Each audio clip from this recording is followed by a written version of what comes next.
Welcome to Leadership Reimagined, where game-changing conversations are reshaping the world of work. I'm Janice, the CEO and founder of Ellig Group, executive search advisors, pioneers in redefining executive search through our unwavering commitment to diversity, equity, and inclusion. Today on Leadership Reimagined, our topic is Meet the New WNBA, how one woman is changing the game. And I am delighted to welcome back our guest speaker today, Cathy Engelbert, who in 2019 became the very first commissioner of the Women's National Basketball Association, the WNBA. Cathy, thank you for taking the time out from your whirlwind schedule. I've seen you on so many basketball courts on TV, and you're here to join us. So thank you. Wow, Janice, yes, thank you. It's been a while since we talked on your podcast, but lots happening for sure that I know we want to delve into. Well, when you were first here in 2020, you had been the WNBA commissioner for just a year, and you had some big plans for the league. You had recently completed a major collective bargaining agreement and made a 12-city tour of the country, visiting every market and speaking with everyone, including team owners, management, sales, and marketing people, the media, fans, and of course, the players. And I understand you've reviewed, you analyzed, and you put together a strategy for transforming and growing the league, which you're doing. So tell us about the 3 strategic pillars that you have at play today, including players first, stakeholder success, and fan engagement. Yeah, Janice, I've been reflecting since 2020. I mean, I think that was even before the pandemic and all the other things that happened in 2020 into 2021. And that was a pretty existential season for us in the WNBA bubble and what the players affectionately referred to as the wubble. So as you mentioned, when I came into the commissioner role, I knew we had to establish pillars by which we made decisions.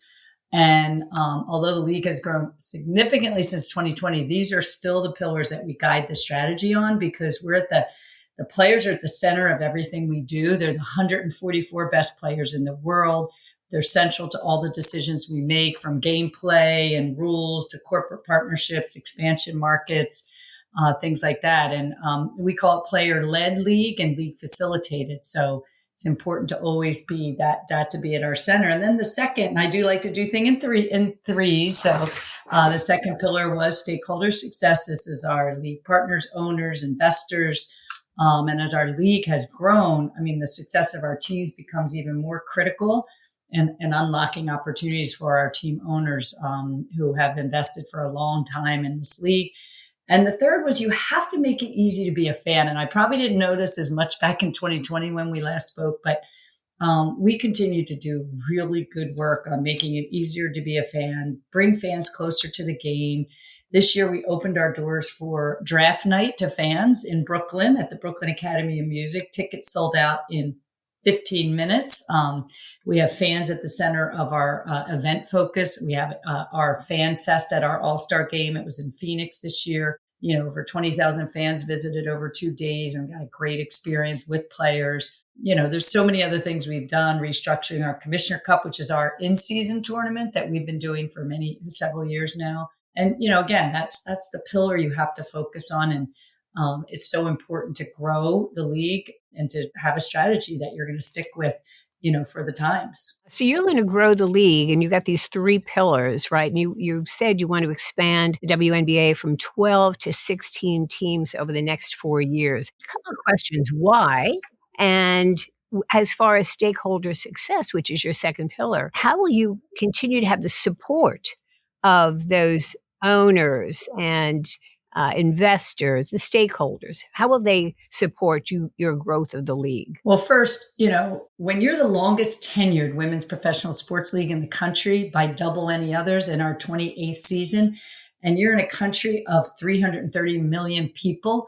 And for instance, when I came in, to be in 12 markets and have no teams in cities like the Bay Area or other big cities that are driving your economy, it just didn't seem right to me. So I think in talking with the owners now, again, we hit COVID pretty early in my tenure and a variety of other, you know, crises, but, you know, now we're ready. And so we've already announced a team in the Bay Area called the Golden State Valkyries. We've announced a team in Toronto, soon to be named. They're running a fan engagement to help name the team.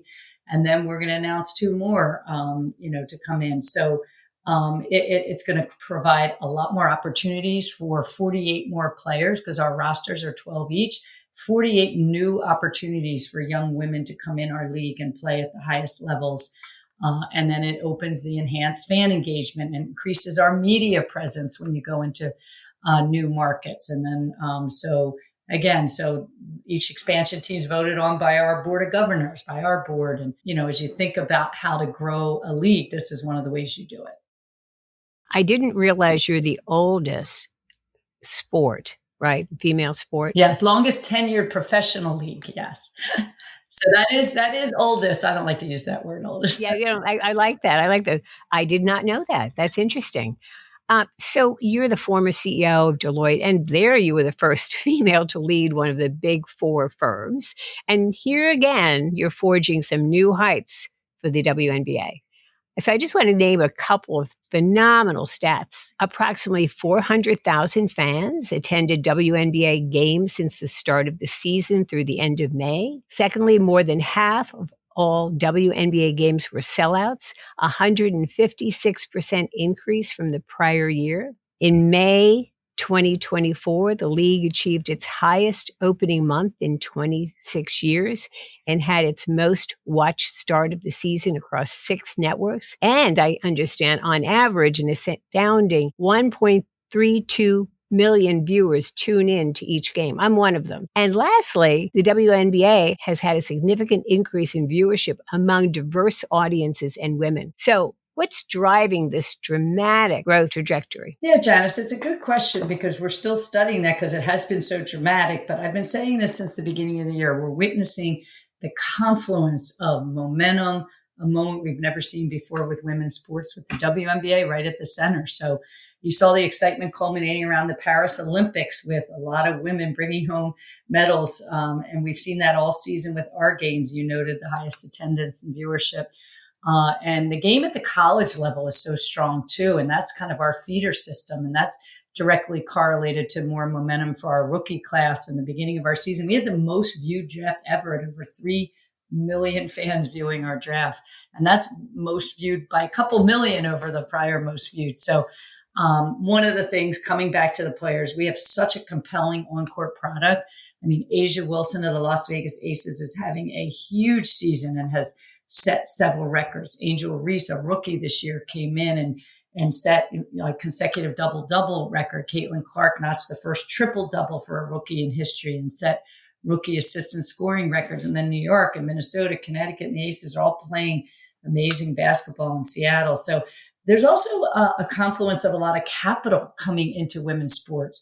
We were a little ahead of it back in 2021 when we decided to raise capital and deploying it on things like a digital transformation and basketball technology and marketing players and quite frankly, just hiring human capital to grow the business. And that has really led to a huge increase in what we're able to do around marketing our players, and it's led to returning to the players in the form of increased playoff bonuses and charter travel and marketing agreements to pay players and getting them in corporate spots, ad spots with State Farm and DoorDash and CarMax, Deloitte, and so on. So I know that was a lot to unpack, but it really is this confluence of, sitting at the intersection that the WNBA does of sport, culture, fashion, and business. And it's been interesting to watch. So how difficult is it to raise that capital? You raised $75 million from outside investors to fund the league's transformation projects, but now would there be another capital raise? I mean, with all the excitement and all the fans and watching these phenomenal players, I would think people would be coming to you to want to invest. Yeah, we get a lot of interest, especially coming off this year. But as you know, when you raise capital, you dilute your current owners too. And but you also need capital to grow a business, and you need to be able to hire people with capability. So it is nice to have financial capital. And we didn't really have any when I came into the league to invest, but we needed people. We needed digital and social and engineers and marketers and data scientists and analysts. And, while I say we probably could have raised more than the 75, we needed to deploy it over a 3 to 5 year transformation. And I think we kind of spurred maybe this now massive demand of a lot of people, including private equity, that want to be investors in women's sports, whether it's a league or the teams. And some of our teams have raised capital. And I think what business professionals saw when we raised capital early on in this cycle is that investing in women's sports is not just the right thing to do, but it's actually a smart business decision. That's what people were missing back when I first joined the league. It was like, oh, women's sports is kind of like a charity. No, this is a legitimate sports media and entertainment property, but we just weren't getting the recognition of that. So I think what we've done is been able to raise that capital, bring some credibility that we are a legitimate sports media and entertainment property. And Sportico actually recently released a valuation of our teams at an average close to 100 million. And I think now partners and investors are seeing this and want to be part of a growth. We were called a growth stock by one of our owners. And, now we've had some teams sell at valuations closer to 200 million. Yesterday's price is not today's price. And when you're a growth stock, we're seeing a huge influx. I think you're going to have a great demand, and it's just going to be exponential. And the media is out there, coverage of you. You had, less than 4% of media coverage prior, and now that's jumped to 15%. So is it the fans and the investors and the players? Is that what's driving that change? Well, first, one of the first things I knew, because I heard that stat when I came in, is we're just like a little microcosm of broader society. And we only had, I think, 80 of our 200 plus games on national platforms back then. And this year we'll have 200 of our 240 games. And we'll show all of them on digital with streaming. And, the media landscape's being disrupted and changing precipitously with, streamers, and now streamers being disrupted by other forms of content, short form content that my kids are watching. I'll never forget one day I was sitting, watching the NCAA Final Four women's tournament. And my son was in the other room, studying. And, he came in and, Mom, did you see what that player just did? He's watching an 8-second clip, but I'm still sitting on traditional linear watching the whole game. So we have to adjust to, especially as we've brought in a much younger fan base this year. We have to adjust. I think women's sports, we have the ability to do that because we were undervalued and undercovered for so long. And now I think we just have this huge opportunity to be able to, work with our partners, our media partners like ESPN and Amazon, CBS, ION, which is Script Sports. We entered into agreement. We were their first foray into sports, and we're seeing over 1 million viewer numbers on ION on Friday nights. So appointment viewing means a lot to people. And then our corporate partners have made it possible. We have this category called WNBA Changemaker Partners. There are elite partners, AT&T, CarMax, Deloitte, Google, Nike, US Bank. They've played an integral part in helping raise us because they're actually showing our players in their ads, their media buys. And so WNBA players, there's hardly a sporting event you can turn on. You're not going to see a W player. So that's all been an important part of how we've been able to grow. Well, you have a lot of basketballs in the air at one time. And I'm really amazed at how you're keeping it all going. I knew you at Deloitte and how you, as a CEO, really led there. And it was really phenomenal. And how you involved the people, the clients, and had results. So you're doing the same here. And I'd like to ask you about that leadership style, because you've said it began to develop back in your Lehigh days when you were captain of not only the basketball team, but also the lacrosse team. And I'm going to quote you with what you said. The captain doesn't always score, but she makes sure everyone else does.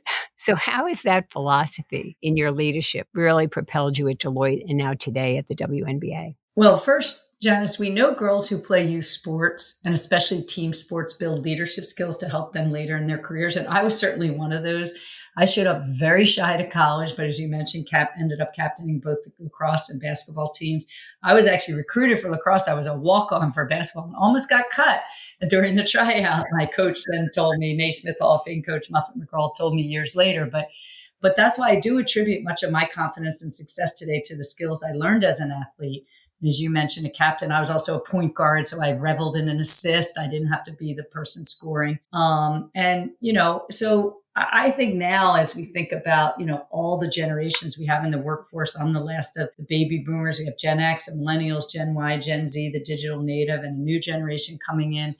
And I think we have to show that we're very authentic.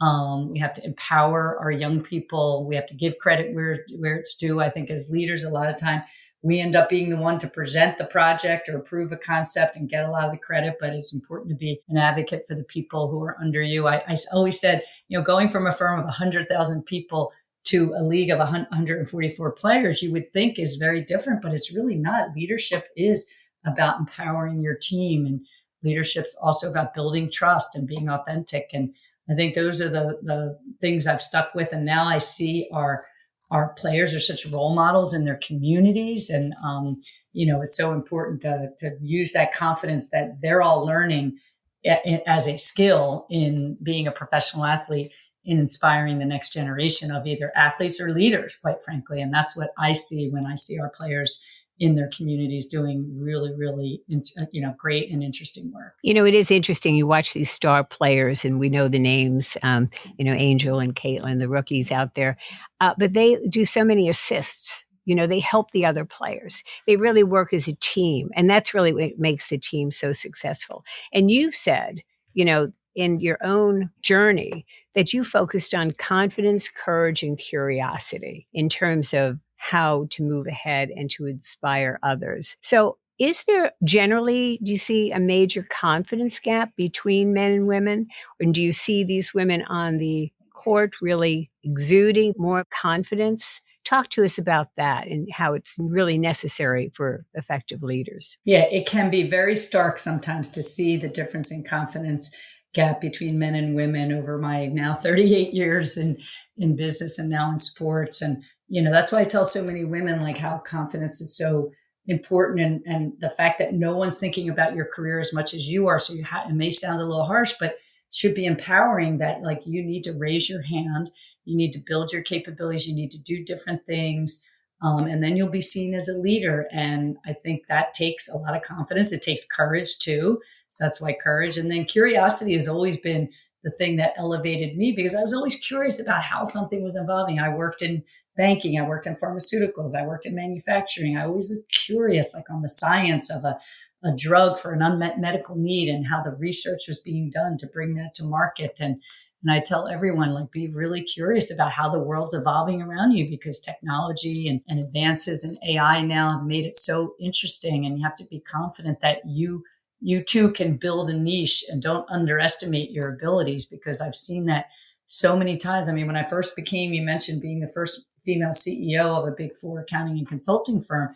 And my first executive team opening, 9 men knocked on my door, no women. Like, why didn't women come and knock on my door? Because they think they need every capability and every experience to raise their hand for something. And that's a confidence thing that, I was cognizant of it because I was a woman, and I'm like, wait, they should feel confident coming in and, asking for this, but that's not how it always happens. So I think it's really important just to, motivate and to coach, and sponsorship and mentorship is so important, as you know, because Janice, I know you do a lot of great work in that area. But if we can build those three, again, in threes: confidence, courage, and curiosity, that's, my best advice to young girls, young leaders, and women trying to, advance in their career while balancing everything that we always have to balance. So you did go from 100,000 employees and to 144. What was that adjustment like? I actually reflect now that I've been in the role a few years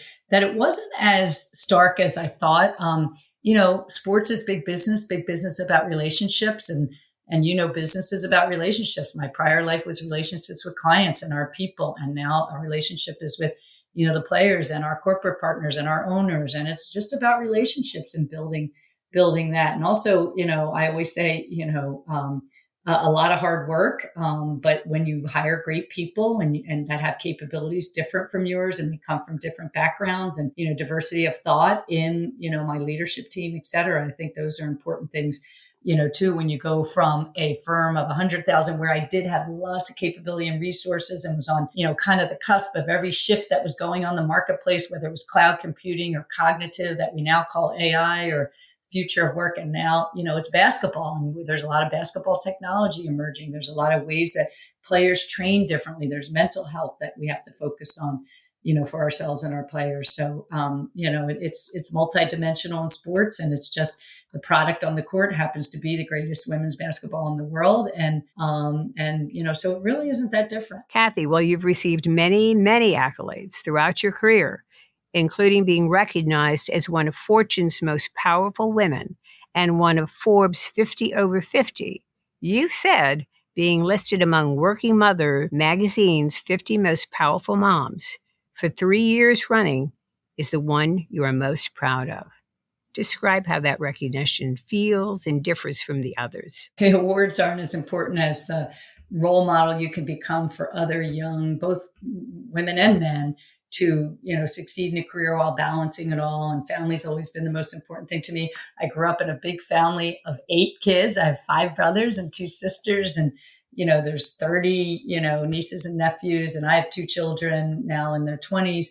And one thing I try to talk with young women about, like, each phase of life has meant like work-life balance or work-life fit. I used to call it work-life integration. Look different. When my kids were young, they needed one thing. When they became teenagers, they didn't care about me coming home as much as they used to when they would cling to my leg. And I was able to do different things, raise my hand at different times that allowed me to ask for things based on where I was in raising my kids and those important life moments. And I always said, everything in today's day and age seems urgent, but not everything is but you have to prioritize it so that everything should be prioritized, not the same way, because everything seems urgent. So we focus on the important moments in life. I coached my daughter's basketball team. I went to all my son's sporting events. I did a lot of things that, you think I wouldn't be able to do with the jobs I've had and the career I've had, but it was always important to me. So, everything's urgent, but everything should be prioritized differently based on, again, everybody has a different, guiding principle, but family's always been so important because I come from such a big one, and we have so many events in the family. It seems like every weekend now someone's either turning 50 or 60 or getting married or, something. So it's kind of fun now to get together as adults with all the kids and the cousins. And that's always been important to me. So that's why I always said when that Mom's Award came out, I said, that's the one I've been waiting for. Yeah, because you did it all and you got that as well. And, I think you prioritized the priorities, but you probably, Cathy, had a lot of contingency plans too. If something went wrong here, how are you going to manage it, whether business wise or personally? I saw you as a highly organized leader in terms of how to make things happen. Yeah. As you know, when you're trying to balance it all, you become very efficient at the things that you have to get done. And again, for me, it was always about the team around me, and still is enormously about the team around me. Hire good people, again, who have capabilities maybe you don't have to fit. And I suspect that's one of the reasons I became the CEO of Deloitte was, I was going to make sure that the team, the things that I lacked in, the leadership side, I would hire, or elevate good people who had that, whether it was in the human capital area, whether it was in the technology area, whether it was I served big clients and was kind of one of our technicians and had built a derivative expertise, but I needed people who maybe were more strategists and more would tell me exactly as things were evolving. And I would do deep dives on technology things to figure out how to allocate our capital.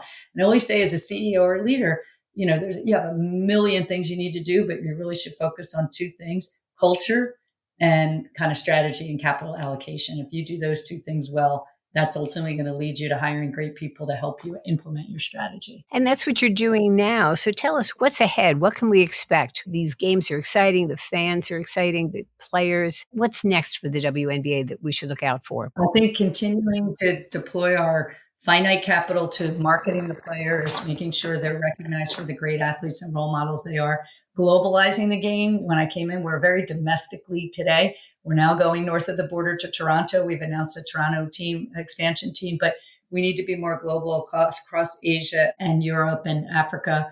And, because the sport of basketball is very, very popular. I saw it when I was over in Paris at the Olympics, really popular. And I think it's something that's on our list. Expansion, again, getting up to 16 teams, providing those 48 additional roster spots to give players coming out of college and players coming from overseas a bigger opportunity to play in our league. So those are all on the list. Basketball technology, everything's evolving. Everyone's talking about AI. I know you've focused on that in some of your podcasts. And So there's a lot of opportunity to deploy capital on some important things, for our players, and certainly, to kind of on the mental and physical toll that being a professional athlete in America takes on our players is something that's very important to us too. So you'll see us doing some more things in that area too. You have made such changes for the WNBA.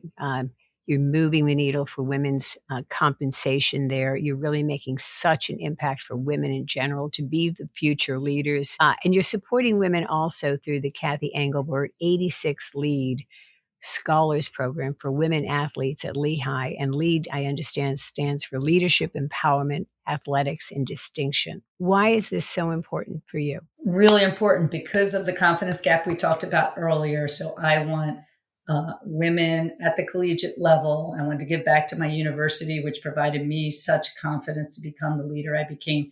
So I want to be able to do that for the next generation and to have them essentially learn how to, when they graduate, how they're going to build their brand, their platform, their confidence level, their leadership skills so that they can advance. And so I want to focus on athletes. We also have, it's not just female athletes, we have male athletes that we know men become big advocates for women. And I had some big advocates at Deloitte who helped me advance. So that's an important part of what we're doing too. So I hope it's a role model for other colleges and universities to help women when they come out, because we're still all joining a very male dominated world. We're making huge progress, as you know, and I know you report on all the time, but we still need women to see role models who are going to take them to the next level and build their confidence and courage to do, great things in society. Because we know that, with 50% of college graduates or more being women, we need to get, more women, not necessarily not everybody has to be a CEO. I always say aspire to lead, don't aspire to a boxer title, but we need more women leaders in organizations that are changing the game. Whether it's for technology or other industries or sports, more women leading, we know is good for society. Well, sports for women is big business, but it's also a path to great leadership in whatever career they follow. And so you're really helping to do that. And, you're presiding over the trailblazing and marquee women's sporting league. Parting words for our audience about what they should know going forward, or just your advice in terms of how to take on their own leadership roles. Yeah, I would say, again, raise your hand, build your capabilities. No one's thinking about your career as much as you are. I have so many stories about when I didn't raise my hand and then I didn't get something. And I said, well, and then I'll talk to the person after the fact. And they said, well, we wouldn't have thought of you for that. So nobody's thinking of you as much, your career as much as you are. And you need to have the confidence to raise your hand and talk to your leaders, talk to your manager, directors, and talk to them about what you want to do in life, and if you're struggling, balancing everything, talk to people who've been through it, find role models, find mentors, find sponsors who are going to help you through it, because there's so many things. I had 5 different careers, even within my 3 decades at Deloitte.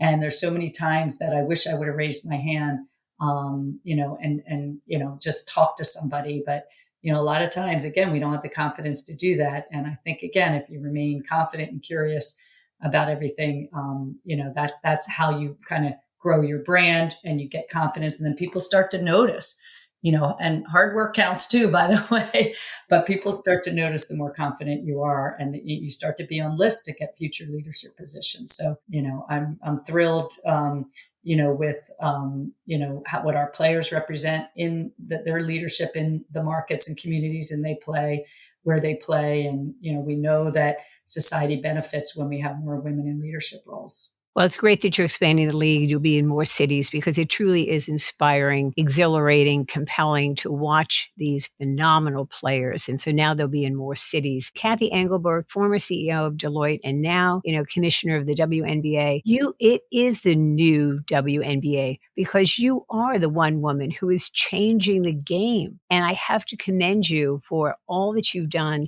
both career-wise, professionally, as well as personally. And we will look to see what is on the horizon from you and the WNBA, because I know that many of my listeners will want to invest in you and in women's sports. I certainly do. So we're going to stay keenly, attuned to what you're doing. And thank you for all that you're making happen for women and women in sports and women in business.